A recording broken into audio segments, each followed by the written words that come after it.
Have you ever stared at a name on your phone screen and felt the world tilt off its axis? For me, that name was Laura, my mother-in-law. The timestamp was 10:17 p.m. on a Saturday.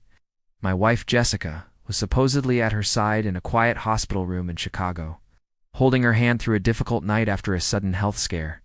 But Laura wasn't in a hospital. She was on my phone, her voice cheerful and oblivious, asking if Jessica had enjoyed the spa gift certificate she'd sent for her birthday. The phone felt cold in my hand, a small, glowing rectangle of lies. Jessica wasn't in Chicago. She'd been gone for 2 days. And in that single, crushing moment, I knew nothing would ever be the same.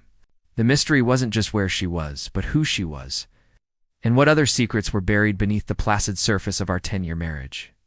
If you genuinely enjoy our stories, please subscribe to the channel. Tell us where you're from, what time it is right now. It's always fascinating to know how far our story flows.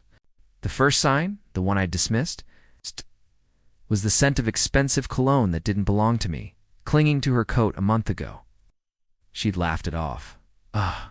That's Mark from accounting. Practically bathes in that stuff. Mark. The name was filed away without a second thought.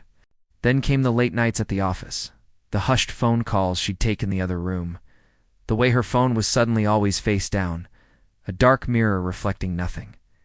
She grew distant, a beautiful, cold statue in our shared bed. When I tried to talk to her, her words were weapons. "Why are you so insecure, Alex?" she'd ask, her voice dripping with a manufactured pity that made my stomach turn. "I'm just busy. You should try getting a life outside of me." She made me feel small, pathetic, for wanting the woman I'd married. The villains in this story, Jessica and her accomplice, felt untouchable, wrapped in a bubble of arrogance. The night her mother called was the night I broke. I didn't confront her. I just sat in the dark, the hum of the refrigerator the only sound, and let the pain wash over me. It was a physical thing, a hollow ache in my chest. The man who had promised to love and protect her felt like a fool, a ghost in his own home. But as the hours ticked by, something in me shifted. The grief curdled into a cold, hard resolve. If I was a ghost, then I would learn to haunt. The next morning, when she waltzed back in with a well-rehearsed story of her mother's miraculous recovery, I smiled. I played the part of the relieved husband. "I'm so glad she's okay, honey," I said, kissing her cheek. It tasted like ash. My revenge began not with a bang, but with a click. I hired a private investigator, a grizzled ex-cop who'd seen it all. While Jessica was at her yoga retreats and work conferences, he was gathering proof. Photos of her and Mark, checking into a boutique hotel on Rush Street. Receipts from lavish dinners I hadn't been invited to. He even got audio of them in a hotel parking garage, her laughing that high, tinkling laugh that I used to love, as he promised to leave his own wife. Every piece of evidence was a nail in the coffin I was building for her. You're out. I moved our joint assets into a new account in my name only, a slow, methodical draining of the life we had built. I consulted with the best divorce attorney in Dallas, a shark named Ms. Albright, who smiled when she saw the pristine folder of evidence. We set the trap. The public exposure was planned with surgical precision. It was our anniversary. I'd arranged a large dinner at a private room in a high-end Dallas restaurant, inviting all our closest friends and, crucially, Jessica's parents and Mark's wife, a sweet woman named Emily I'd contacted anonymously. Jessica was glowing, smug in her belief that I was still the same clueless, devoted husband. She thought this was a celebration of us.